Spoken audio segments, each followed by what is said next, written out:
What's up, Internet? You're tuning in episode 140 of Nintendo Noise, Flipscreen Games' weekly Nintendo podcast. I'm your host, Peter Messi, joined today by my very good friends and co-host, Mr. Stephen Radford. Hello, hello. And making his return to the show, the master of Nintendo data, Mr. Chris Brandrick from Switch Weekly and Overkill. Hello, thanks for having me back. Yeah, man, always a pleasure. Really, we're here to do the annual State of the Switch survey results, and this is one of my favorite episodes to do every year, so I'm so glad we could get you back on. Yeah, appreciate it. And it's funny because I feel like every other year we've always done it like the exact week that it drops, but of course Nintendo decided to actually acknowledge the Switch 2 last week, so we had to reschedule.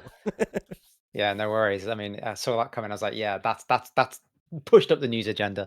So, yeah, you graciously offered. You were like, if you want to bump me for next week, that's cool. And I was like, yeah, I'll take you up on that because not a lot's been happening this year. So I'd love to get on the news while it's hot. But of course, we're gonna jump into all of the survey results and talk about a bunch of the most exciting data points. And I think you're gonna want to follow along at home because in the blog post itself over on SwitchWeekly.com, there are a ton of awesome charts and graphics and stuff that you're definitely gonna want to check out as we go through everything. Because if you're a data dork like me, it's some very exciting stuff. And of course, we'll have a link down below where you can go check it out. But Chris, if people are not familiar, why don't you give them a quick elevator pitch for Switch Weekly, and then tell them, of course, who you are and where they can find you in the work. Sure. So specifically on the survey front, I've been doing this foolishly now for every year for the past 7 years. I kind of started it around the 1 year anniversary of the Switch. So like in March of what's that, 2018? Is that right? 17? I don't know. 16, wherever we are. Right? Or no, 17, I think. Yeah. So I've been doing it ever since, basically every year, and it's kind of like a collective way of kind of seeing what people think about the console and kind of how the sentiment towards it has kind of ebbed and flowed over the years. And generally, it's been very positive and a very good time to be a Nintendo fan. But I've kept doing it, and thousands of people turn up every year to do it. So and loads of people read it. So there's obviously value in it for people. So I keep on doing it. And yeah, just it kind of interestingly kind of reveals just kind of what people are feeling about the console and kind of where they are in terms of their relationship with it. I think it's really cool too because obviously it attracts a very enthusiast crowd, Definitely, of respondents. So it's like I think you can get a real finger on the pulse of the most active diehard segment of the audience, which is yeah, and it kind of very tells you as interesting. well like what kind of software from the past year at least has kind of resonated with that kind of core audience at least. And the core audience are the ones that are the loudest and the ones that we speak about on these podcasts the most, isn't it? Because they're the ones that kind of generate the news and the buzz and what have you. So yeah, it's interesting to look They into. surprise me every year. Every time. There's at least one piece of data where I'm like, really? Really? Like I'm this out of touch with the majority of the diehard Switch owners. But okay, it happens. So this year you had 3,700 respondents, which is up quite a bit from last year's. Yeah, it was like 2,500, I think, last year. Yeah, you said 25. Yeah, 100. Is this the biggest yet? No, the biggest yet was quite early on, but that's kind of expected. When the platform is new and there's a lot more interest around it. I think I got like 14,000 responses, which is kind of crazy for a survey, really. But yeah, so it's kind of dropped off as the years have gone by. But yeah, like you said, this year it was a little bit up on last year, but generally, yeah, between like 3,000 to 7,000 people respond on like an average year. But yeah, the highlight year was like 14,000 or something. But that was like year 2 or 3, I think, when the kind of system was hot. Yeah, and I think I'm not surprised that there was an increase now as people are kind of gearing up for what's next, Yeah, there's that kind of renewed interest in just like where the platform moves to, I guess. Were you trying to get in there, Steve? Yeah, I guess did you change your approach this last year to bring more people into the survey? Like, where have you been posting it? Where has the kind of core audience come from? Do you know for the survey? Yeah, I mean, it's kind of been in the past at least majority kind of like based on either like Reddit or like news, like Nintendo websites picking it up and running a story of, oh, here's this thing, go check it out. Reddit has kind of been a pain in my backside, to be perfectly honest with you, because trying to promote it on Reddit, and there always seems to be a bit of pushback in the subreddit about it, of like self promotion and stuff like that. So I had less success there this year, but like news websites like Nintendo Life ran a story on it, and I got a lot from that. Obviously, I get a lot from my newsletter itself because I've got like 10,000 readers on there, so a lot of those kind of come over. So that's kind of the main thing. But yeah, like news stories from like Nintendo Enthusiast Press. So one of the things that I thought was interesting about this year, right, was that there was a couple new sections and new questions that were talking Mm, about, or I guess at least modifications of some of the questions in the past, talking about the new hardware and kind of where people are at this point in the life cycle. And yeah, you kind of specifically mentioned that like you have that like waiting for what's next section, yeah. right? And I'm interested, I guess like with the kind of general pulse you're getting from the audience at this point. Like, did you feel that fatigue this year, or were people kind of riding high off of what a great year last year was? Like, I'm very interested in Mm. where the general temperature is right now from your Into perspective. Yeah, it's kind of like a high level overview in terms of how I read it. I mean, I definitely saw that fatigue kind of set in last year, if I'm being Yeah. completely honest. Like, I got the sense of like, okay, people are starting to see this platform as a bit kind of long in the tooth. And as such, like you said, like I kind of tweaked a few of the questions this year. I don't want to do too much in terms of changing the question base because I like to have the kind of year on year comparisons and things like that. But yeah, like you said, I did introduce kind of new stuff around like what's next and kind of how they feel about it overall. And there was a new one as well around kind of like multiple units in households, which I should have been asking for years, but these things kind of come to your mind as you go along. So yeah, the survey has kind of ebbed and flowed over the years because I mean, at one point it was far too long and I was asking far too many questions. But it's one of those things, isn't it? You get going, you think, oh, that's a good idea, oh, that's a good idea, and you start writing it in, and then the survey's like 100 questions long. I'm like, okay, I can't expect people to actually fill this out. So it's kind of ebbed and flowed in that regard as well. But yeah, this year, in terms of the sense of like the overall sentiment, like I said, last year I noticed that shift kind of in terms of how people were perceiving it. This year, that kind of has ebbed back a bit, I'd say, just because there is that kind of anticipation now about whatever's coming next, and that's kind of where the focus is in terms of the spotlight.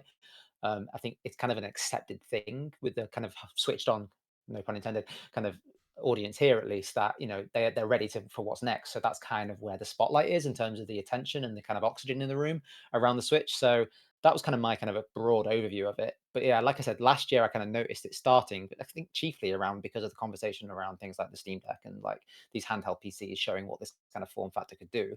I mean, it's not a huge audience in comparative to the Switch's 140 odd million or whatever, but there's still that kind of interest, in terms of, oh, look at what they're doing. I think probably because they're such similar form factors, and It's an obviously, easy comparison. yeah. I mean, you've obviously got some crossover, right? Working at Overkill and also Switch Mm. Weekly. Have you found yourself fall into that like mindset as well? Like, oh, come on, like, where's the next one? I've got my Aya Neo over here. Like, I'm ready for something fresh. To be perfectly honest, I think I'm perfectly happy with the Switch as it is. The only thing is, like, yeah, I will say, having a Steam Deck the last couple of years and then playing Tears of the Kingdom last year, oof, this looks a bit rough now. So that was the first time I ever actually thought that of any game on the Switch. Like, I'm not one of those people who really cares about performance or graphical kind of, quality or whatever like that. As long as it's fun and I'm having fun and it runs okay, I'm happy. But yeah, Tears of the Kingdom on the Switch handheld last year, I was like, oof, okay, I can see why people are calling for this, especially because I've got like a Steam Deck and stuff, and there's that kind of comparison. But yeah, that was kind of the sense I got of like yearning for more. Yeah, I think it's hard not to look over the fence and kind of like, you know, Yeah. um, be thinking about like why don't we have that same level of power, right? Yeah, Like and why I can't I mean, play Elden Ring on my Nintendo device when I can see people on right. Reddit posting about it, right, on Steam Deck? There's always that kind of caveat, though, isn't there, with Nintendo hardware? You know what you're getting. You're not here for the Yeah. power. You're not here for the performance. So it's people who kind of go in demanding that of a Nintendo console. It's like this is not what it is. That's not what it's not for you. Well, So I yeah, I feel like people did have that view in 2016, 17 when it was like, oh wow, I can finally play these console games and take them with me because it yeah, was the most powerful handheld for a long time. And it yeah, wasn't really until we saw the Steam Deck come along that people started taking like handheld PCs seriously. got you. When maybe they were just like, oh, it's not the most powerful handheld anymore. So I can kind of understand that, the why people were kind of like, oh, it's not maybe as powerful as it could be. Yeah, and I think it's easy for us to sit here kind of I mean, the age that we are, I guess, in terms of like how many like console life cycles we've been through, and we kind of know the kind of rhythm of it. But say someone who bought a Switch when they were, I don't know, 15, another in their mid 20s or early 20s or whatever it is, and it's like It's been like their they entire kind of life. yeah, exactly. And it's like it's that kind of mindset, and time moves slow when you're younger, right? It's like one of Yeah, those things, for sure. and the kind of expectation of like the graphical quality, like you say, looking over the fence and seeing, oh, why can't I have that? So I And get it.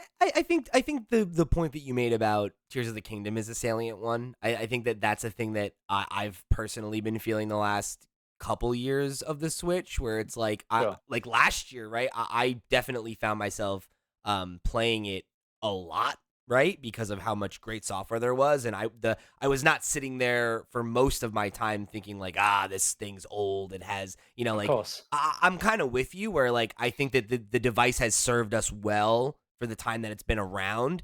But I think you Yeah. look at Tears of the Kingdom and like what they were able to achieve on that device with how Mm. old it is, and you're like, man, just imagine though if this game had been able to be, you know, On the Switch 2 or whatever. Yeah. yeah, and like unlocked Yeah. at a higher frame rate, or like having a better draw Yeah. distance, or just like any of those little things that we imagine we would get on a Switch 2, Yeah. right?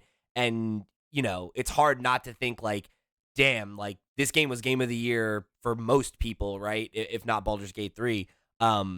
With those limitations, imagine what the next generation of Nintendo games look like without, Mm. those kind of very, very last gen now Yeah. limitations being put on them, right? And I think that's what I'm more excited for. Like, as much as there are quality of life things that we talk about, like, yeah, it'd be Mm. great if it had a better battery life. It'd be great if it, displayed at a higher resolution, right? Like, sure.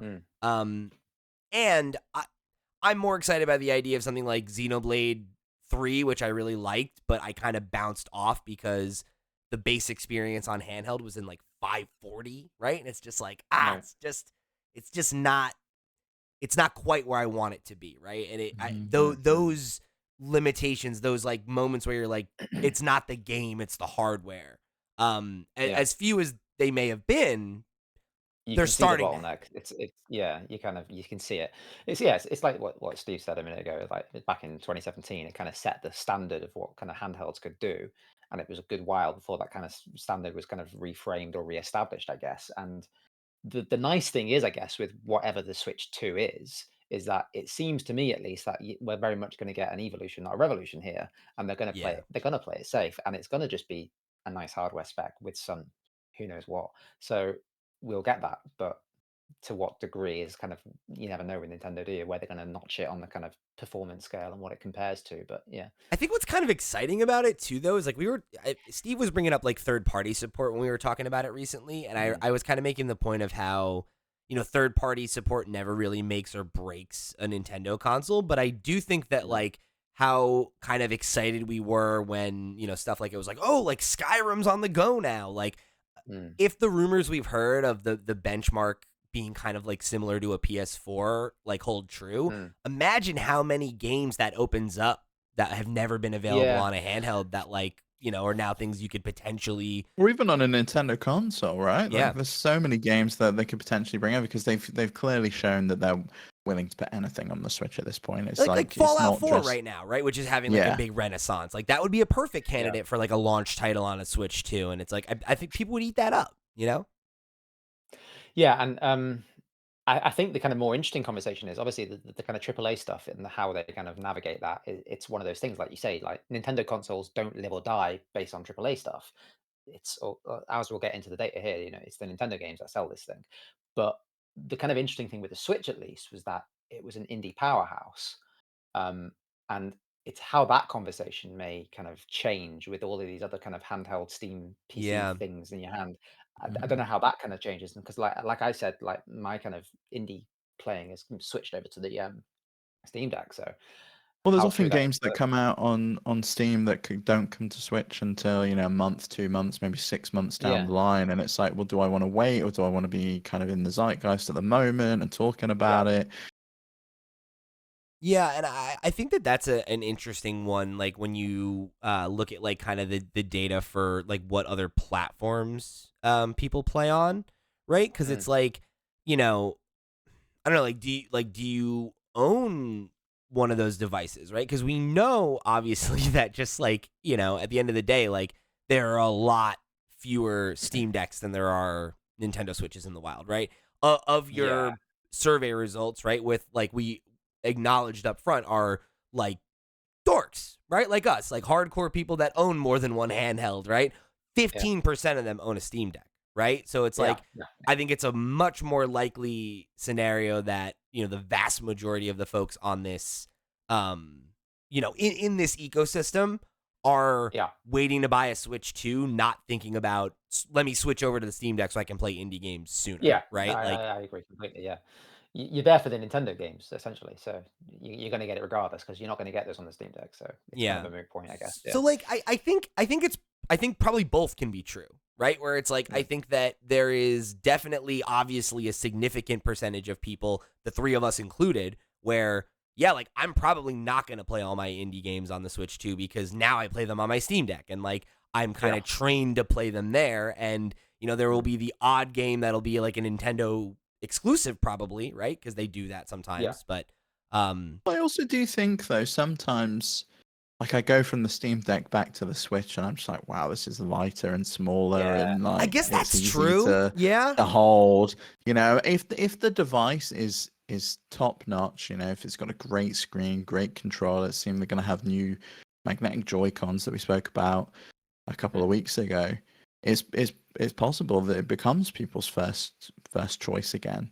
That it is Yeah. the kind of premier place to play.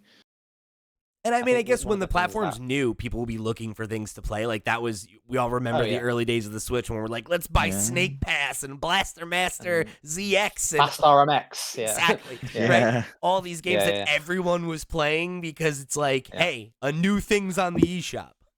1-2 switch. Yeah. Anyway, I I think I still mentioned that skip every that time one. on. But another thing that for me at least is like a big kind of barrier for me now is just using the eShop. It sucks. Like, Yeah. it's in terms of discoverability, Nintendo have a big opportunity there to really enhance the kind of shopping and just kind of user flow of that because yeah, right now it's not fun. But as the survey showed, like obviously everyone was kind of saying the same thing about the eShop, but a lot of them were just saying, well, I don't even use it. If I want to discover a game, I'll just watch the direct and I know about it, so I can go find it. I don't have to go crawling through it. So I don't know. Is discoverability an issue? Because do people habitually kind of go onto the eShop just to browse and find a game? Yeah, I don't I know. Is that don't. actually a behavior? So it's one of I those things, isn't it? used to though. Like I did used to go Yeah. on and I'd check out the charts, I'd see what there Mm. was, but it's very slow. I do feel like maybe Nintendo would do well with like a mobile experience, like kind of browse it on my Yeah. phone, purchase it, and it shows up on my Switch's home Yeah, screen but and it's you also automatically shouldn't have to downloading. do that, right? Because to your point, It's No. like I table. It's used like yeah, but it's like table stakes. I think, like in terms of yeah. like having that kind of companion app, like Steam do Yeah, it. I mean, why not? I'm with Yeah. you where like I would like that Yeah. option and the base experience needs to improve. Because I agree Mm. with you that like I used to do that. I used to browse the eShop just to like kind of see what was going on. But it's Yeah. it's it's so miserable that like yeah, I open it, get what I'm trying to get, and then I get off as soon as I can because it just takes Yeah, forever. I would be really interesting to see kind of like usage stats on the eShop in terms of like time spent in the Yeah. app and how that might have declined year on year because And it's it's just like I do that on the increasingly other dodgy and messy. platforms. Like I'll browse Yeah, Steam, I'll browse if there's a yeah, sale going on Xbox or PlayStation. Like I'll see what's there. Whereas like unless I know there's a sale and I'm gonna go get something on the eShop, I don't want to waste time on it because well, it's it's it's like clunky.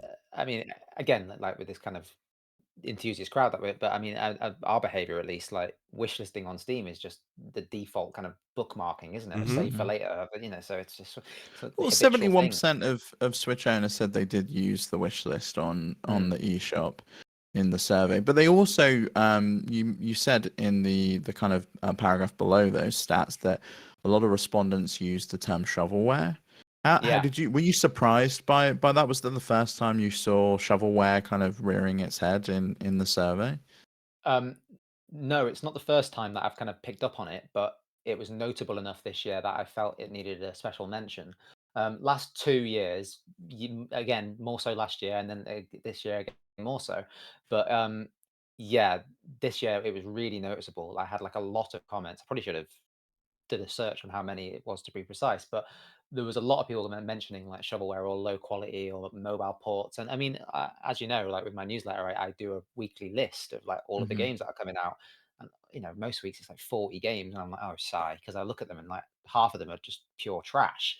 Um, like last week, I was doing the newsletter, and there was like at least 5 games which were just clearly mobile ports. Like they were literally in the 16, not 16 by 9, but 9 by 16, I guess, horizontal, vertical kind of orientation, just in the middle of the switch screen. Nothing either side of them. It's, how is this lazy mobile port just being allowed? I don't know. It's weird. Do you think they should do some more curation? Because obviously there's different approaches from each of the platforms. Mm, Like Apple is traditionally very strict, won't let you put something on yeah. if they deem it's poor quality. But Steam, for example, you can basically put anything up for sale there. Well, I think there's a kind of it's a kind of headed problem, really, isn't it? Because like we just said, like the eShop discoverability is one thing. But also, like, one of the comments in the survey actually said that, I'm not really, I'm not really in favor of like there being curation, I guess, of what games should or shouldn't be allowed to be on sale, because sometimes you get these quite weird, quirky little kind of indie games that's like $1, and it's fun to mess around with. Like that one though, you have to like rotate your Joy-Con in a toilet roll or whatever. You get these random kind of gems every now and Yeah. then. So yeah, I'm kind of not sure which way I fall on it, to be honest, because yeah, you don't want to kind of say no, you can't publish your game on here. But when the game is pure trash, it's like it's about how Nintendo managed that visibility, and Yeah, Yeah. I it's I I think they could do two things. They could make the visibility better. I think maybe they should have some curated lists that they're doing themselves within mm, Nintendo and have like an editorial staff that's managing yeah, the eShop. But I also think they could, and I feel like every platform should follow Steam's lead on this, is do that 2 hour grace period where you can try the game, and if it does turn out to be a really crappy mobile port that it maybe didn't match the screenshots, sure, there's no necessary repercussions for you. You can just refund it and kind of give it back, and it checks, yeah. how much you've played. But then like Steam goes like completely the other way, doesn't it? And that has games on there I could never imagine seeing on the Switch eShop. Like I was browsing Steam DB the other day, and there's like countless games about Hitler and like in like Mm. sexy positions and They, all this they, stuff. yeah, they're And often hidden. You have to yeah, like specifically say you want to see them, but yeah, yeah. they are very hands off when it comes to content moderation. There was one bloody called Epstein Island and stuff, and it was Oh just my like God. really dodgy stuff on Steam. So yeah, I there feel is. like Nintendo's kind of middle of the road approach is I think not really super beneficial for Mm, anybody. If I'm honest, like I hear what, like I see the comment that you're referencing here, and like I definitely I appreciate the sentiment there of like, the consumer should be able to kind of self curate and like will yeah, identify what's good and what's bad. But I do think that like with Nintendo kind of hanging their hat on being like, you know, the Nintendo name is synonymous with quality and with being family mm, friendly, and it's like I would like to see more curation. I don't think it needs to be yeah, like this exceptionally high bar to get your game across the bow, but like I mm, do think that kind of the fact that you see a lot of sentiment across this hardcore enthusiast audience being like the amount of shovelware is making it difficult to mm, find hidden gems on the platform. To me, that's a yeah, problem because one of the big advantages of Switch as a platform was always discoverability, and that if you had a little indie game that was really good, that it would sell better there than it would anywhere else. And yeah, I yeah, think I would rather see a quality over quantity approach. I don't know that we need 40 games on the eShop every week, like yeah. I Mm. would rather have 15 or 20 that are good. Yeah. Yeah, exactly. And I mean, I've spoken to people kind of the other way as well. Some people, yeah, put everything on there, but then there has been a few people, and this is probably like an old kind of mindset now around Nintendo, but people genuinely surprised at the fact that games like Hentai Girl Puzzle Jigsaw, Yeah. whatever it is on the eShop. Like they're just as surprised that Nintendo are kind of allowing kind of this adult content, I guess, is another thing, and just more so around the kind of optics of the company and kind of what legacy they're kind of leaning on, and then moving away from that in a way in terms of offering kind of 18 plus games and stuff. Yeah. But this is very much a early 90s scaremongering conversation around Mortal Yeah. Kombat 2's blood, you know? Sure, Yeah. sure. I mean, I think if it's gone through the ESRB or PEGI or whatever it is, and it's been deemed that, it's appropriate, adults can view this, and it's not in that like adults only tag Yeah. that Yeah. that sometimes Yeah. games get from the ESRB, then Nintendo's just like, yeah, put it on. Yep. Yep. I feel like they don't necessarily want to be a gatekeeper, and I do I did like the Nintendo Seal Equality. It served a purpose, but Mm. I don't know who should be the one to gatekeep the eShop. Like Yeah. who deems something as quality? You mentioned, Peter. I'd rather have 15 good games. Well, who is the person there I mean, testing the games and and saying this is I'll good? tell you who deems them quality. Me, every week in my newsletter. Star next there to you one, which go. I think are Switch worth Weekly. looking at. Switch Weekly. Go follow Yeah. down below. Yeah. And that's the thing is like, and maybe it is that I'm just an old person, right? And that's the problem. But Chris, you were referencing like it being this kind of old fashioned way of thinking, right? And it's like I don't feel that way about like adult content per se, right? Like I think Nintendo publishes Bayonetta, right? Like there's nothing wrong with Exactly. Nintendo having content that's geared towards adults in the same way that like a lot of other, quote unquote family friendly brands do, right? Well, Like yeah. I mean, Disney Plus is now a thing. Yeah. right, yeah, and it's like With adult content. they publish a ton of stuff that is like not for children, right? Like great, Yeah. that's fine. There are adults that use the platform. Mhm. I think it should be more based on like whether or not the game passes a certain level of like functionality, right? Because it's like Mm. goodness is kind of like in the eye of the beholder, right? Like I think that there's a Yes, it's universe subjective, where yeah. the goofy toilet paper roll game makes the cut, but Hmm. garbage that like doesn't run or is like a substandard port or whatever doesn't. And I think that's the curation there is like you need to have somebody actually play the game. And like Mm. Nintendo used to do that. Like they had Well, they had what's his I name think who it was the does go game through that. master, right? And he played every Hmm. game that got published, and back when there was only like 200 300 games in the Yeah, entire when it was actually doable. yeah, but it's also like Nintendo is a company that has how many billions of dollars that we talk about that they're constantly sitting on. They could hire some people to do it. It's like there could be Yeah. a level of curation versus basically none is kind of more my point, Yeah, I think it definitely is a question of curation versus moderation, and Yeah, I'd exactly. ebb more towards curation than moderation. So Like I don't necessarily need if the hentai puzzle game is a solid puzzle game and it functions, then cool, great. Like pass Yeah. a bar of like on the general consensus is this game is like Mm. a 5 or higher. Then it's like all right, cool, that passes the bar, right? But it's like yeah, I do think that like for how many users are supposed to be uninitiated, right? That are like Mm. kids or, parents that bought this, it's like, I don't want that to be a risk where it's like a game looks good in the picture and then you get it and it doesn't actually work is like a thing I think Nintendo should have a little bit more. Well, that's another kind of a wrinkle that I've noticed in the last kind of year doing Switch Weekly. Is the amount of games now that use AI generated art as their key art, and it's not representative of the game. But Mhm. that's a tale as old as time, isn't it? Look at Atari 2600 Yeah. games and like this doesn't match the crappy graphics. But And yeah. it's like that's what led to the video game market crash, right? Like the whole reason Yeah. Nintendo had the seal of quality and all that bullshit and like Yeah, the with comes draconian stuff. restriction was because of this exact thing. So it's like, Yeah. like just think about it a little bit. That's kind of my thing. But Yeah. we don't have to They've got loads of money to figure it out. We can't figure it Yeah. out, so yeah, can we? So, hey. not yeah, the three of us won't get it solved today. So one of the things I did think was interesting too was like you asked kind of just people's opinions on some of their kind of like gut feelings about the console, and I thought there was a few interesting tidbits. Like most people think it's going to come early 2025, right? Like obviously a lot of that sentiment was kind of established before Nintendo then confirmed that we would at least hear about it before then, right? So Yeah.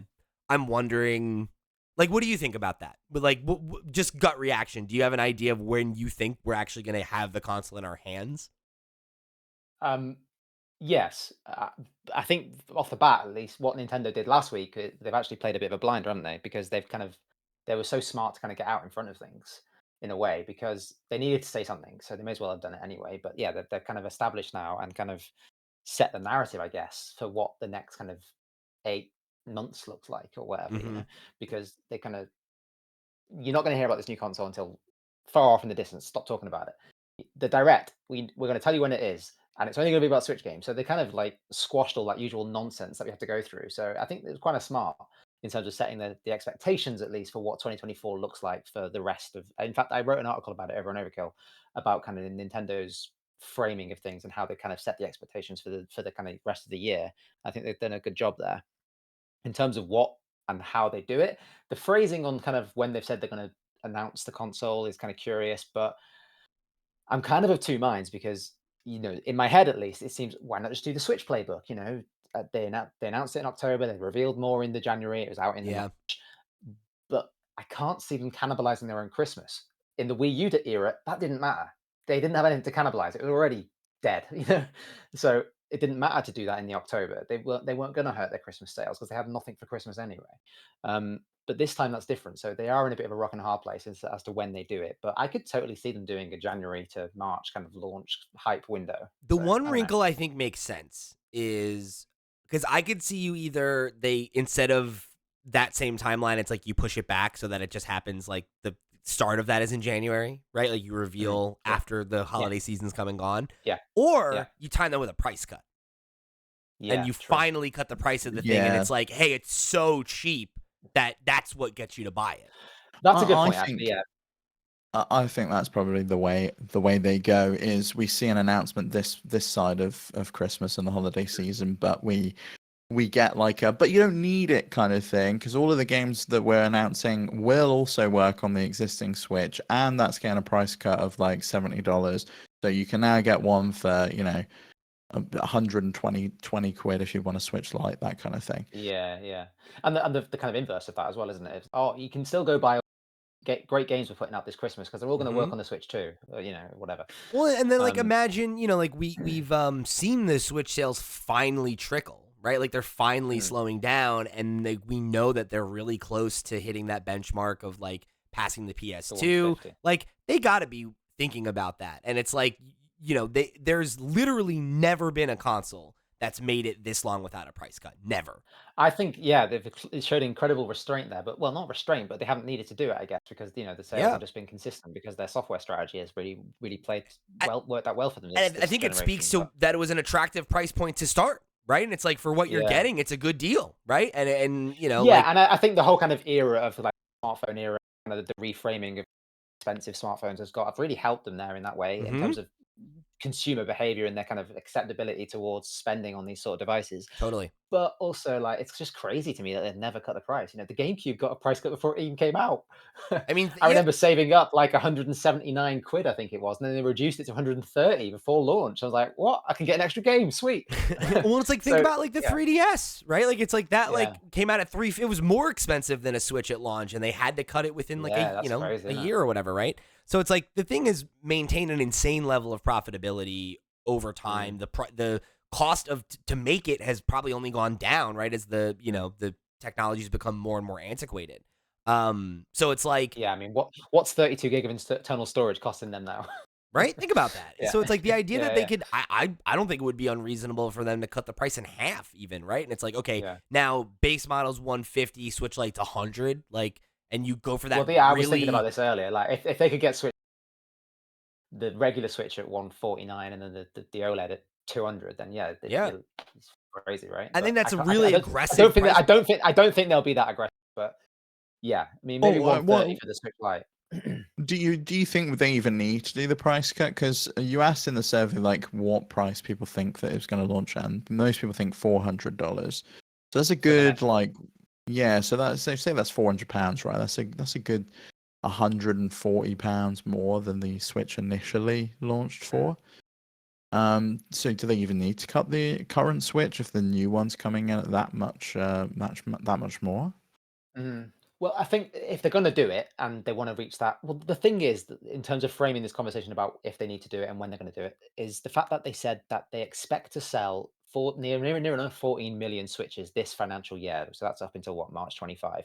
I think that's really, really ambitious. Hmm. So they've got to pull some lever. So unless they've got some insane software reveals in this summer direct, I don't see how they're going to do it otherwise. So Yeah. Or they could, or they. Do you think they're maybe bundling Switch 2 in with that? Maybe it's not called the well, Switch 2, and we're wrong. I think they said that these are just Switch numbers. So Yeah. Yeah, no, yeah, I think you're right. I think it is just Switch. I don't think whatever comes next, I think is going to represent a new SKU. I don't think they're going to try to lump Mm. them together because it's like it is going to be yeah. the next thing, right? It's the successor to the Nintendo Switch, not So yeah, whichever way you look at it, there is obviously a piece of which is it the games? Is it the price drop? Is it the fact that they're going to wait till after Christmas before Christmas? right. I don't know, but I still think we're going to get it March April time because otherwise, what you're not going to launch it in the summer because who plays games or buys games then, right?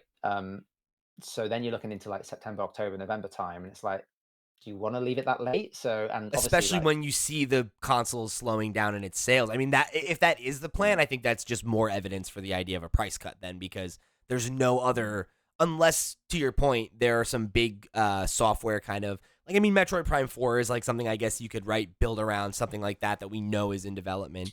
But mm, I feel like having an aggressive price cut would be a new marketing push that you could build yeah, around that, yeah. doesn't have to be predicated on new software, and you can hold your big guns for the launch of the Yeah. Switch 2, which we Well, know is part of the that's delay, right? Is that they wanted to shore that's up kind of more my software.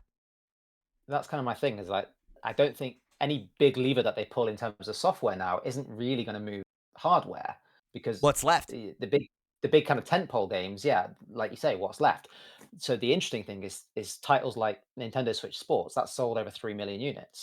That's done really really well. So bundle that with a Switch, and then the bundling kind of conversation as well is where they kind of might get there. There was never So a I don't know. Mario Wonder bundle, right? Like that's one you could Mm, probably lean on, you know? yeah.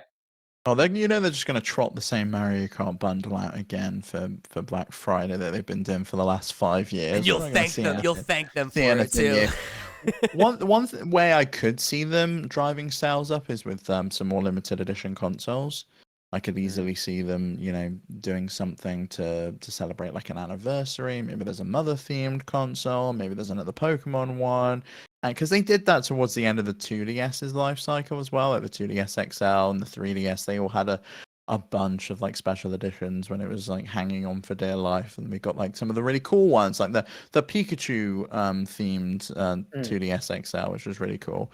I could see them potentially doing something like that, which would encourage people to double dip and buy another console. Maybe if they hadn't bought an OLED model, that's the time they upgrade to the OLED model because it's just like, oh, this is a really cool special edition. It's going to be the final thing that sticks around. Well, that's kind of a good segue actually, because like this year I asked for the first time, curiously, about multiple switches in the household, and it's much to my surprise. Yeah, most people just have no surprises there. But in terms of the people who actually did have multiple switches, again, enthusiast crowd, but it was 45% said they own more than one switch, and I thought that was quite telling. I thought that was quite high. I was quite surprised by that. It's funny because I think the way that you asked it is interesting to me too, because it says it's in their home, right? So like, Mm, I think that there are probably a lot of folks that cross that threshold because like birds of a feather, right? So it's like, yeah.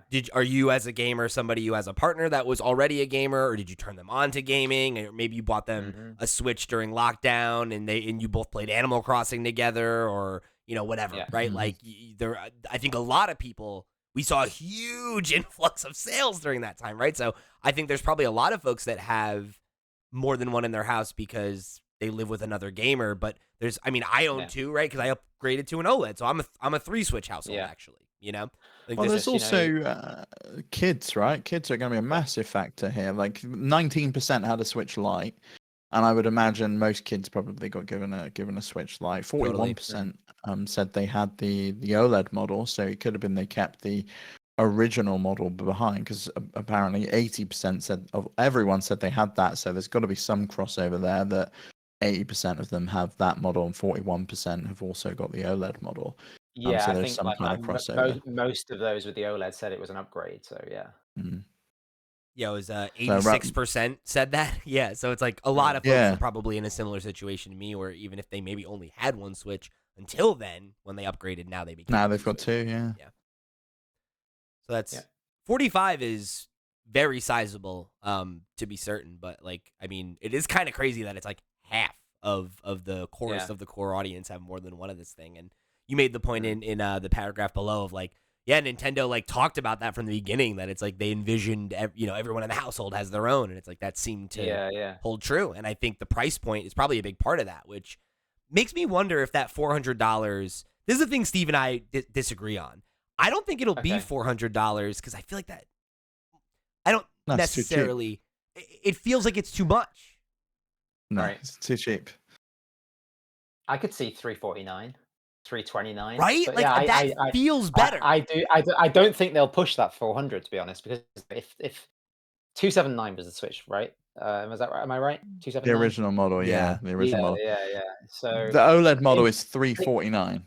$349 for the OLED. Take into account like inflation, but obviously like if they can place bid orders and stuff like that, I think like $350 is kind of where I'm thinking, but we shall see. Because here's my thing. I can't see it. Not with the OLED model being $349. I think they can charge whatever they want, and I think they go for $400 or $449. So here's the thing. I think you do make a good point there, because if this is just a moderate kind of evolution, not a revolution, they're not going to get as much. The Switch 2 is not going to sell as much as the original Switch. I think we can safely say that.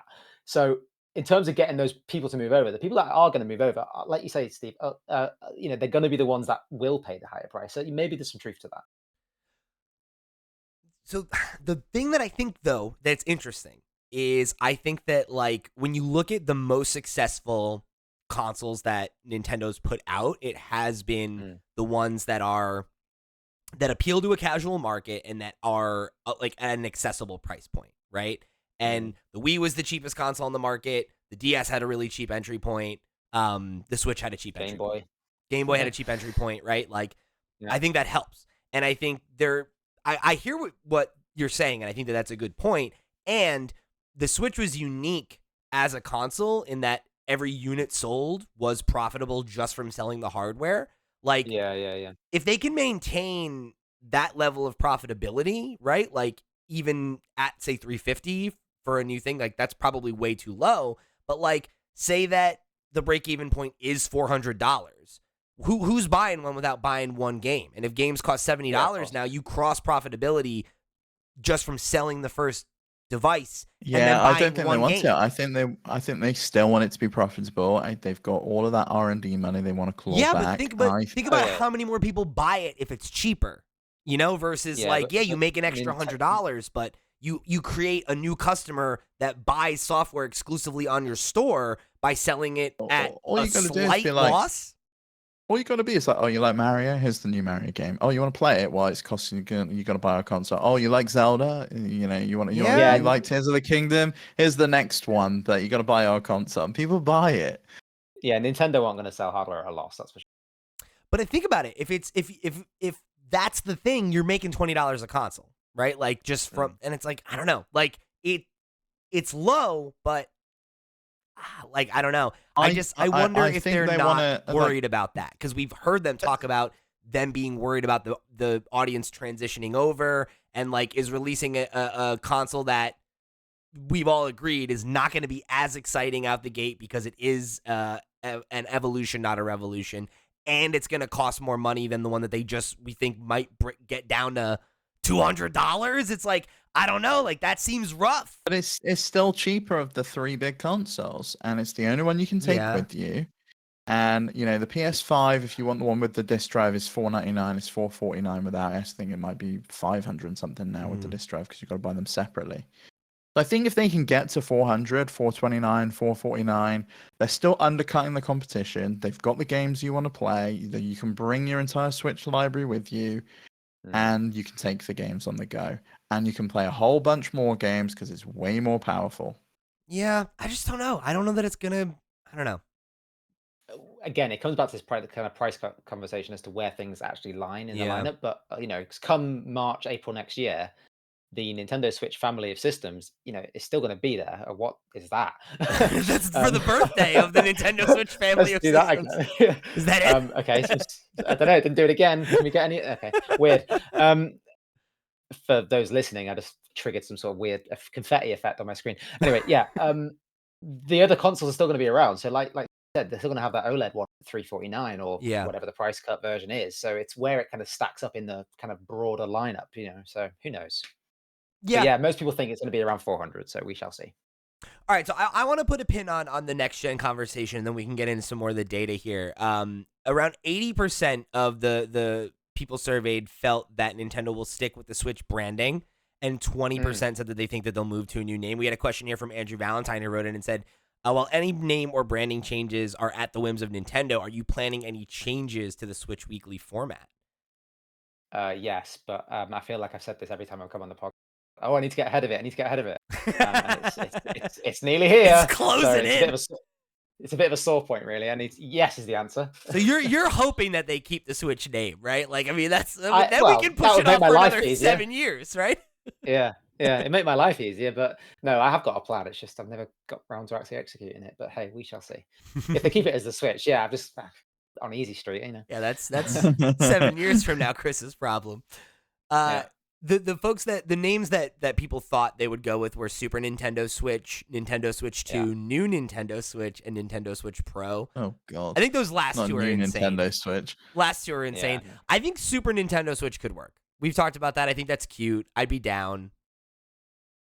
I kind of realized something this week about my name, and Oh. maybe I'm being stupid, but Hey, Chris, I hold don't on, think hold they'll on. go for it. You roboted out there for a second. Could you just repeat that last point? Yeah, of course. I said I realized something about the Super Nintendo Switch kind of name kind of being suggested this week. What, and maybe I'm being stupid, but I don't think they'll go for it. Is that if you take out the Nintendo and just call it Super Switch, then the kind of initialization is SF. Ooh. Applications there, so I don't think they'll touch it. Yeah, that's not great. Yeah. You make a good point. Yeah. So, and Steve touched on this a second ago, but I also thought this was an interesting one, which is that the game people would have as their dream launch title, people overwhelmingly responded to a 3D Mario game, like a Super Mario Odyssey 2 type experience, was the number one response. Metroid Prime 4 was the second most common response, and then followed by new Mario Kart. And then some of the other popular things getting called out were Zelda, Animal Crossing, and Xenoblade Chronicles. I think a lot of the usual suspects, but interesting to see Xenoblade on there. I thought that was cool. Yeah, and obviously like 3D Mario, they've had like what, 7 years to put quite a bit in there. So maybe, and obviously we got a taste of what that might be with Bowser's Fury. So who knows if that's going to be especially ready with to like go. the films kicking off and the theme parks. It's like Mario's kind of having a resurgence right now, and you got to imagine they're Yeah, eager he's to having a capitalize moment. on that. Yeah, Metroid Prime 4 being the second most common response is kind of curious because that's not a system seller in my mind at all. But hey, I think that goes to it's show the audience that's tapping in here, right? That Yeah. the Nintendo hardcore that wanna play a new Metroid game have Well- been waiting since 2017 or 2018 when that was revealed. Yes. Yeah, I think it also does kind of speak to the fact that like maybe that is shifting, right? That like because Metroidvanias as a genre are kind of more popular than they've ever been, right? Like, we'll get to Yeah, it later yeah. on, but one of the games that's left on the list that people are hyped for was Hollow Knight Silksong, right? So it's like, Yeah. I guess it could just speak to the idea that like the hardcore audience likes Metroidvanias, but I also think that like Metroid Dread was the best-selling Metroid game yet, and the idea that in the survey, right, we saw that like Prime Remastered was one of the best-selling games of last year on the console. I think there is hunger for Metroid in a way that there hasn't been historically, and if this game comes out and is kind of if it holds the trend that we've seen for many other games on Switch, where Breath of the Wild and Tears of the Kingdom make up like 50% of the Legend of Zelda's sales ever, right? Like that could happen for Metroid with this game if it hits and it is a game of the year contender. If it's a game that everyone's talking about beyond the scope of it just being a good game on Switch as like one of the big games of the year, I think it could, again, maybe not be a system seller, but maybe overperform in a way that Sure. we're not totally expecting. Yeah, that's right. I mean, the thing with Metroid though is like if you look at the recent sales data from last week's kind of analyst results, financial results, sorry, Metroid Prime Remastered wasn't in the list of million sellers, which means it hasn't done that great. I don't know if it was the last like quarter or the last year or whatever like that, but it hasn't performed like it hasn't reached that kind of status That's of like surprising. selling over 1 million. I guess Yeah, that's that's right. the skewed The stat, results here, right? Is to see it number yeah, 3 on this exactly. list. Lots of people on the survey filling it out bought that game, but in terms of the general kind of Switch populace, in the last year at least, that game did not sell over 1 million copies. Neither did Advance Wars 1+2 Remastered, Right. Reboot Camp, whatever it's called. So, you know, a few games there that kind of didn't push through that very aware and that another code recollection. But Looking that's at for that one.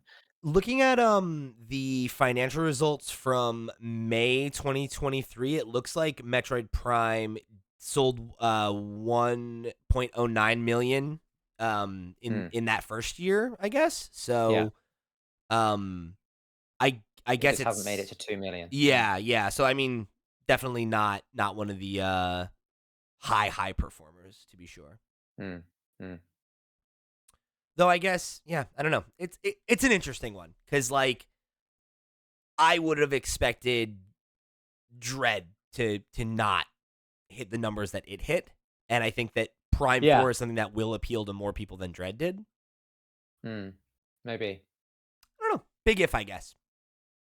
Yeah, and then talking on the kind of the software side, I know we're kind of jumping on.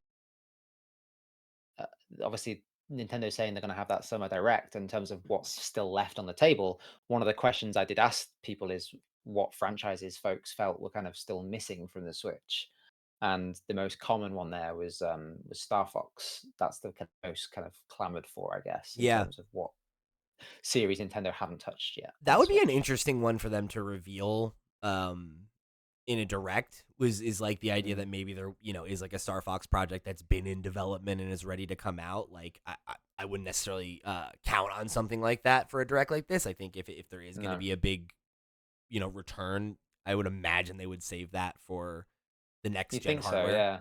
I could see like F-Zero being a Switch thing, not Switch 2 thing. But I think of the ones listed, Earthbound and Mother made most sense because it's the anniversary year, and I do kind of feel that they could just drop something and just be like, happy birthday, here's the game. Maybe that's just a port, finally an English translation of Mother 3. Maybe it's something else. I was also happy to see Wario Land get some mention. I'm sure, Pete, you were happy to see Punch Out in there. Yeah, very cool. Getting called out. Yeah, I think the other thing that you could do, right, because we did get Earthbound came to Nintendo Switch Online, but we never got what is it, Mother Beginnings is I think what they call the port of Earthbound 1 that they did, or not Earthbound, Mother 1. They got that port on Wii U, I think, right? It might have been 3DS, but I thought it was Wii U. And that's never been on another platform. So that's one I think you could easily re-release as an NSO thing maybe, and but I would really love to see that. If that was the big thing they had at the June Direct this year, was like we had the reveal of an Earthbound remake in the style of like the Super Mario RPG remake that we got, or like in the style of like the Link's Awakening one, and it is kind of like it's revealed in June and it's out in the fall, right? Like I think that would be incredible. I think that would be a really awesome reveal to have, and something that would definitely be exciting for the diehards at least. And I think in terms of talking about that kind of June fall window, Nintendo kind of excluding Luigi's Mansion 2, which seems to be a bit of an oddity. Nintendo in the last couple of years at least seems to have shown incredible restraint in terms of when they're revealing things, and the kind of window is shortened in terms of like the hype cycle, I guess, has been like 3 to 4, 5, maybe 5 months tops. So I mean that kind of speaks to what they're going to do in June, isn't it, with the kind of slate for the rest of the year. So we shall see what they have cooking. We had the same thing happen last year. I was like, oh, they've got nothing. And then it got to June and they revealed Mario Wonder. And it was like, oh, okay, right. Cool. Like, that was a pretty big game to reveal just like that. And then, and it's out in a couple of months' time. Yeah, cool. Yeah, true. One of the other ones that like I keep coming back to is I think Donkey Kong, right? Is like we've had that rumor that they created that team within like the EAD, like EPD groups or whatever, that was supposed to just be making Donkey Kong games. There's obviously the new addition to Nintendo Land just got delayed to later this year. That's like the big Donkey Kong Country kind of, The theme park, yeah. yeah. So it's like the idea that they could have a Donkey Kong Country rating the wings. And it's like, hey, here's a new 2D platformer that's out in a few months, the same way they did with Mario Wonder last year. That's not crazy. The idea of a 3D one, I think, is probably a little less likely, just because again, like that feels like maybe a bigger thing that you save. But again, it's like if it's been in development for like 6 years or something and it's ready, it's like, why not do what you said, Chris, where you put it out as the, hey, yeah, it's the big game this holiday. Go buy a new Switch. Great. It'll work just great on your Switch 2 when you upgrade. And it'll play you a little bit work better. even better on your Switch 2. Yeah. That works, right? Like that's not an unproven strategy. We saw that with the PS5. PS5, yeah. Yeah. Why not? Yeah, exactly. So one of the things I wanted to call out that I think is just a funny one too is the cloud games on Switch, which was that 96% of respondents said they had not bought a cloud version of a game. Trendy Brendy wrote in and said, "Cloud gaming, was it a mistake? Is it too soon?" 96 of those polled saying they haven't even tried it, and those people being polled skewing towards enthusiasts should speak volumes. Sorry, that was, you stated that in a clear way, Brendy, and I got tongue tied on that one. Apologies. That's all right. No, I think it speaks volumes, isn't it? Is that kind of delivery format at least has just not found its success on the Switch. There's nothing wrong with it as a kind of, I've tried Xbox Game Pass cloud gaming, whatever you want to call it, and it works fine. But obviously, But would you pay subscription £60 model. for it? Yeah. This is the thing, right? It's free, that so it works ownership fine. model is where it probably falls apart. Yeah. I thought it was interesting that people specifically were like, I would love to play the Kingdom Hearts trilogy, but the fact that I can only get it as cloud is like bullshit. And it's like, wow, yeah, people are still mad about that one. No bueno. Yeah. It's funny. There was a notable number of comments about Kingdom Hearts not cloud in brackets. It's dumb because it's like those are PS2 games. Like come on, And I'm like, granted, it's a little more complicated than that because the original source code for the original version is lost, so it's only the remastered version that works. So that probably doesn't run on Switch. So whatever. This is why we need a Switch 2 that hits PS4 benchmarks, because then we can have a native version. Can they just use a PS2 emulator? Shove the PS2 ROM that they presumably got into it, shove a little skin on it, and sell it? That's what Nintendo did with the Mario 3D All Stars collection. Yeah, I did talk about that. The Nintendo Ninjas are gonna come. Yeah, it's an interesting one. Another thing that I thought was kind of telling was the bit about how over 60% of respondents said that they would rather have the company focus on established IPs rather than create new IP. And this was the first time. It's usually like 50-50, right? Yeah. It's one of those questions that I've always asked throughout the whole kind of like 7 years of it is, do you want Nintendo to go and make new IP? Like, there's not many to choose from now that seem new, like Ring Fit Adventure, for example, or go back to old titles like F-Zero and Star Fox. And for the run of the Switch, it's always been a case of like people just a smidgen saying, go make new things. So I felt like they were always kind of getting the balance right. But for the first time this year, at least, there was a slight skew towards people saying, no, go revisit older IPs, older franchises and bring those back. So, and I actually think that's kind of telling, because that's kind of what Nintendo's strategy seems to have been this year, at least in terms of like a lot of remakes and a lot of remasters and a lot of re-releases, like Luigi's Mansion, Another Code, Mario vs. Donkey Kong, etc. Paper Mario is just around the corner. So maybe they are kind of responding to that. I don't know. They know what people want, I guess, is what I'm trying to say. It's strange though, because last year we didn't really get any new IP. It was, we got Mario Wonder was the big title. This year, you're right though, we got Another Code that had like a comeback. We got Princess Peach gets a game for the first time. Yeah, true. Yeah, it's interesting. I think this kind of ties in though with what games do people want to see? Like I want Super Mario Odyssey 2. Kind of like, oh, it's time to go back. It's time to give us something new. I also think it's just part of like the mindset around the console and what the kind of sentiment is towards it, of like people are now in that mode of like the enthusiast crowd, at least, kind of responding here. They're in that mode at least of thinking, okay, well, the Switch 2 is coming around the corner, so I don't want you to go make this big new IP on the Switch. Let's save that, and we'll have all the nice ports and rehashes of old stuff, please. Give me some nostalgia. So that seems to be what's going on, at least. So yeah, makes sense. That's interesting. I hadn't thought about it from that perspective of like people not wanting new stuff now, being like, the new stuff should be next gen. Yeah, I wonder. I I really think it wonder makes what sense. that's gonna look like. Because like when you think back on this generation, like I don't know, like if you start to look at some of the like smaller indie stuff, it's like a little bit more generous. But Sure. Arms is really the only new IP we got this generation, and obviously that didn't set the world on fire, and they kind of just I you know. like Labo. You're forgetting Ring Fit Adventure. Okay, That did numbers. you're right. You're right. It Ring did. That Ring was the Fit is. best-selling JRPG the year it came out, You're Pete. totally right. That is also like a legitimate new thing. I'll give you that. I Yeah, think people would be excited about a Ring Fit 2. Like that's totally that's a real thing. yeah. But okay, so But 2. yeah, they are few and far between. You're right. And I Yeah. I wonder how many we're going to even get next time around because it's like It depends if you count like some of their smaller titles that they publish and put their name on, and no one really knows who developed it, like Snipper Clips, Good Good Job, job. Yeah. The Stretchers. that's the You thing know though. those Those are games. not developed in house though, right? Like those are games that Yeah. like a small No, but indie neither's team like made the and- Yoshi games, but we still consider them Nintendo games. That Yeah, because it's like their good IP feel. though. You know, like I just think Yeah. that's not the same thing, right? Like good. Yeah, like, but it kind of is though, because these are new IP. Yeah, Yes, but it's like- not developed in house, but Nintendo owns the IP on those games. yeah, but are we ever gonna see another one? You know, I think It's we're like- going to see a Snipper Clips too. I really do. Yeah. All right, maybe. I don't know. That'd be Like you interesting. could be right.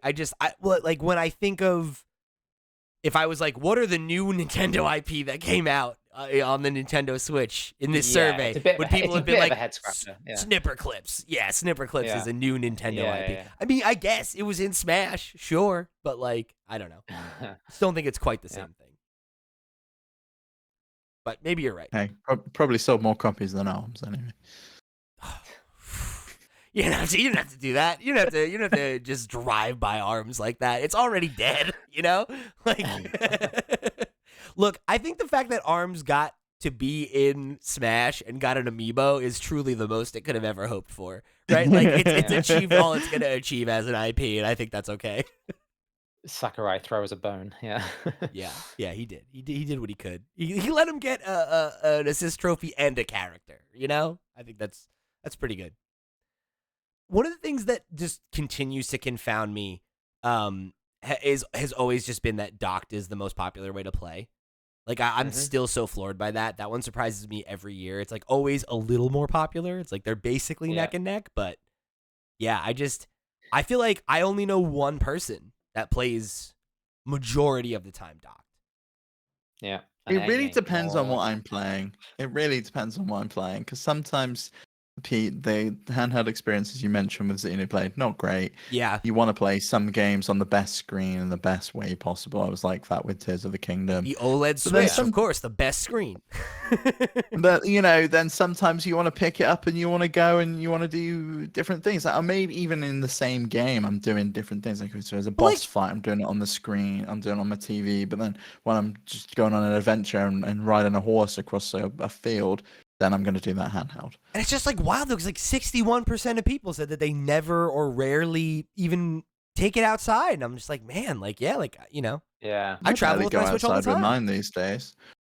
Sometimes, but it is rarely. It's rarely. I guess it's what you consider rarely. Because like I used to take mine to work every day, and Right, I would play it yeah. on my lunch break, and like I would chill out in the office. But I work from home 3 days a week. I don't take my game consoles out of the house Enthusiasts when I'm don't go working. outside, is what I'm hearing. That's fair. And like when I'm out, I'm not playing games. But when I'm Yeah, traveling, I I take it with me. I still chuck mine in my bag most days, but like you say, Steve, I work from home 5 days a week, so I don't go out often. So yeah, it's one of those things, isn't it? Yeah, fair enough. Fair enough. So I think one that I want to throw to you now, Chris. Is there any other like data points that you thought were particularly interesting ones, like ones that you thought were standout? I think we kind of touched on the most kind of compelling ones. Like the one for me was around like the talking about the eShop, the kind of bad experience there, the kind of Steam Deck kind of conversation of how the kind of buying behavior has kind of changed as a result of that. And yeah, that was it really in terms of kind of standout stuff for me.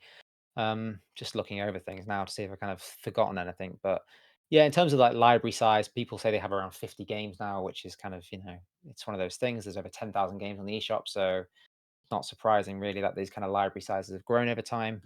Um, yeah, I mean, I think well, I mean, Tears of the Kingdom, yeah, 75% of people owned that one. That's Pikmin 4, that was my nuts. game of the year last year for the Switch. Pikmin 4. An intellectual. Look at that. That's the opinion of an intellectual right there. Sorry, Tears of the Kingdom. I was All just about pleased. Ochi. I was pleased to see Pikmin 4 in the top 10 most played games. I was like, good. At least it Yeah. made the cut for that. Thank God. Yeah. But yeah, that was it really in terms of like big highlights for me.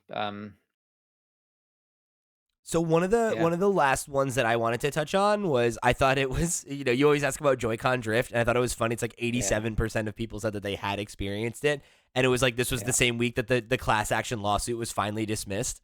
And I was like, damn, Yeah. like it's like imagine being like having a problem this prevalent that like 90% of your most activated users are like, I have had this problem. And it's like, yeah, whatever. Yeah. Deal with it. Yeah. So It's funny. crazy. I can't believe Yeah, that there was they just got actually- away with it, honestly. There was one question actually I did ask this year that we haven't touched upon, is that I asked what year. It's kind of hard for people to maybe remember what year they felt was kind of the best for the Nintendo Switch out of the past 7 years. And curiously, 2023 came back as the top choice. So last year, I believe was that. what, Tears of the Kingdom, Mario Brothers Wonder, Pikmin 4, Super Mario RPG were kind of the top releases, I guess. And second to that was the launch year. So Breath of the Wild and another Mario game with Odyssey. So I guess there is 2017 those- was it for me. Yeah, Yeah. and I think objectively 2017 was the best year. I think just coming out of the gate so strong, and then we also had Splatoon 2, Mario Kart 8 Deluxe. Like that was a huge year for the Switch. Absolutely Yeah, huge. I mean, I that think- consistency in that first year of month after month after month. Here's a game. Here's a game. Here's a game. Yeah. Dining out. Yeah, it was great. I'm trying to see. So we a couple of weeks ago was episodes 133 and 134. We did a definitive ranking of every year in Nintendo history, Okay. and I was trying to see like how closely ours matched up. And we had 2017 as number 1. We had 2023 as number 4, but that would be the next one in the Switch era. Yeah. Then we had 2020. So 2022 we had below 2019 as well. So yeah, ours was a little bit Yeah. different, but it seems like for the I mean, 2020 was when Animal Crossing came out. That was so, why we had it so that was a high. Yeah. huge year. Like it was like wow. Yeah. I think it's interesting that people thought that 2019 was above 2020, and it was that was like Luigi's Mansion 3, Mario Kart Tour, Tetris 99, Fire Emblem 3 Houses, Pokemon Sword and Shield. Yeah. Sword and Mixed Shield's a bag. pretty big one, right? I mean, Three Houses was finally too, got a right? mainline Pokemon game. Yeah, and Yeah. Three Houses was like I think a lot of people's first Fire Emblem, right? So I can see that. Or if you were already into Fire Emblem because you're a Nintendo enthusiast, then you were probably excited about that too. But yeah, I think 2023, like, there's obviously like the recency bias of it all, but I think that Yeah, 2023, there's such a strong case for that being the best year, right? Like, I think that was the primary reason I was hoping it was the last year of the Switch, because it would have been like, Sure. what Like, two amazing what way to bookends, go out, right? To yeah. have the two best Yeah. years of the console be the first and last would be, Both with the best Yeah. Mario and Zelda games on the system, yeah. just poetry. Yeah, that would have been a nice bookend. Yeah, for sure. Yeah, but I mean, either way, right? Like it speaks to just what an insane year they were able to pull out 7 years into the life cycle, right? Which is, I Yeah, guess, this probably is why it. people are feeling the hangover a little bit now. Mm. Yeah. And it's just the rate at which we're still getting games as well. Like most consoles this late into their life cycle, the kind of software releases just kind of fall off a cliff, Yeah. generally, don't they? In terms of like the last few years, but yeah, Nintendo's keeping that clip up. I Think about the last couple years of the Wii, like that. Those were some dark times, right? Yeah, software droughts were a thing for sure. Yeah. Hey, I was enjoying my little plastic tennis thing that was stuck on the end of my Wii remote. It was great. God knows how many of those ended in landfill. I'm imagining Oh, you God, trying yeah. to play like Twilight Princess, but you still have the tennis racket on. You're just like, God damn it. All right, so I want to close things out for the day on a personal question, Chris. This one comes from Andrew Valentine as well, who said, you often name the game you're currently playing in the newsletter, but I want to hear more. What was your game of the year from 2023? Do you have any recommendations for hidden gems or favorite indies from the last year? 2023, my favorite game on the Switch was undoubtedly Pikmin 4, which kind of I alluded to a minute ago. Of course, yeah. Man of just- taste, a I man don't of know. culture. I bought it in the summer at launch, and then it was on the backlog. I didn't touch. I was like, I'll get to it eventually or whatever, and I didn't get to it until like I don't know, like October, November sort of time. And I was like, why did I wait so long? This is amazing. I mean, I love the original Pikmin. I picked them up on the GameCube at launch as well. I played the one on the Wii U as well. So, but yeah, it brings together everything of all the past 3 games, and Mhm. just so good, so good. And I also found it to be quite accessible as well. And it's just it was just kind of chill and nice, and the best of all the Pikmin games put together. And yeah, I really, really, really enjoyed it. I enjoyed my time with it more than I did Tears of the Kingdom, I think, which is saying something, I guess. As for like hidden gems, I'm not entirely sure off the top of my head, but in terms of recent stuff I've seen on the eShop, kind of alluding back to what we were saying earlier, you know that game where you have to like roll your Joy-Con in the toilet roll? There's Yes. another one that's just recently landed on the Japanese eShop, which is you're hungover and naked, and you have to get home. But you have to get home. You have to get home by holding a cardboard box to protect your modesty, basically. So you've Steve got a is cardboard Googling box the game around. right now. Yeah, You've got a I want to know what cardboard this is called. I can't remember what it's called, some Japanese game name. I'll try and find it out so you can put a link in the show notes. Is But it yeah, Death's basically, Hangover? possibly, I'm not entirely sure. It uses the IR camera on the Joy-Con, which is rare. That's But so so you funny. put the Joy-Con down. You literally have to hold a cardboard box round your body and then sneak across the town to get home without anyone I seeing love you while that. protecting your modesty. For those listening, I'm ducking up and down like an idiot on camera right now. But yeah, so that's a hidden gem that maybe not many people know about. That sounds like a stupid game you might spend 20 minutes on and have a laugh. But yeah, Perfect. there We'll you have a go. link down below. I'm gonna see if I can get Max to do a 59-second review of that one. We'll see if I can get some Oh, footage of him please. doing that, please. Yeah, So yeah, make sure you send me the name of that one. We'll link to it down below so you guys can go check that out Yeah. on the eShop. Chris, thank you so much again for joining us. This is always one of my favorite episodes of the year. So again, Yeah. switchweekly.com. That's where you can go check out the results of this year's survey. We'll have a link to it down below. Make sure you go and subscribe and follow along and check out the weekly, weekly Switch Weekly. And you can get all of Chris's thoughts on the hidden gems you're missing week to week, everything going on in the world of Nintendo, and a bunch of other really cool appreciate stuff. it. And then, of course, Overkill. That's also what you work over there. You're doing Nintendo Mm-hmm. content over there. There's also lots of stuff about the Steam Deck and some other handhelds. Anything else I missed that you want to plug? Nope. Other than I don't use Twitter much anymore. If you want to follow me, I'm on Blue Sky at Brandrick. There you go. Oh, and the name of that game is Hakodake no Blues. The English name is Bruce and Box. Bruce in Box. Okay. Hey. Bruce and Box. And yes. Box. Bruce and Box. Yeah. All right. I think you'll be able to find it with that in tow, Yeah. folks. So make sure you go check Yeah. that one out. And let's bully Max in a review on that one, everybody. Okay, let's Yeah, make that absolutely. happen. All right, But yeah, gang. like I said, the full report is over at switchweekly.com/survey, and you can find them all there. If you don't want to read it all because it's TLDR and it is rather long, I'm intending at least to put a video out on my YouTube channel as well, kind of going through everything and all the results there. So Definitely but let me you know kind when of that can- comes out, and we'll link it to Yeah. everybody as well so they can go check it out. cool, appreciate it. But yeah, thanks for having me on, guys. Of course, literally always a pleasure, man. And Yeah, I'd love thanks for to coming. get you back on before the next one so we can just talk about, hardware or whatever else for fun.